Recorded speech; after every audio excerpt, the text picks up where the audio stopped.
Pacquiao was defending the title he won last year, but little did anyone know he'd do it with such style.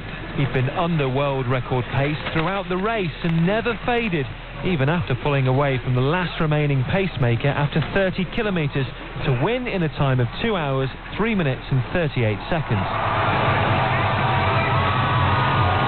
Immediately I started the race. Then my body started reacting very well, and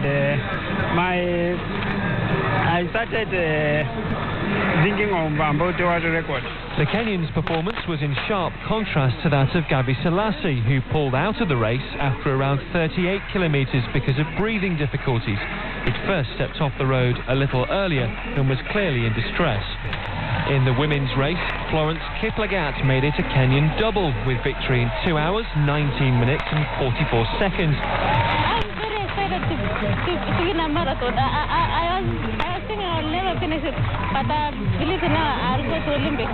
The Berlin Marathon gave runners the chance to post a qualifying time for the London 2012 Olympics, with Kenya's runners showing they're very much up for the gold medal fight. And that was the BBC's Ross Fletcher. The main world news once again. The Saudi king has said that women will, for the first time, be able to stand as candidates and vote in municipal elections in the kingdom. Saudi women currently face severe discrimination, including a ban on driving.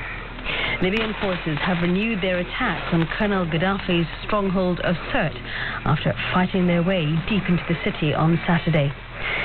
And the skulls of dozens of Herero people killed when the German colonial power committed genocide in the early 20th century are being repatriated from Berlin to what's now Namibia. BBC News. BBC.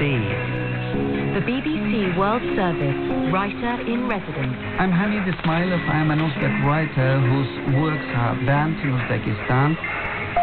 Writing a new chapter in the history of the BBC. Just have a look at the people who used to work for the BBC World Service. George Orwell, Sir B.S. Naipaul, Georgi Markov, and many, many other great writers.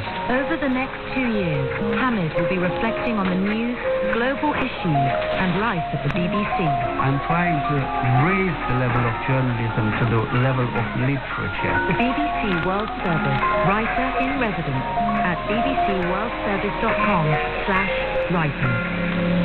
Films, theatre, music, books. For all the latest news in the world of art, culture and entertainment. Tune into The Spark every weekday. It's Richard Connolly with Sports World. Have your say in the next half an hour after those drop points at Stoke. Now dependent on Manchester United on Wayne Rooney. If not, he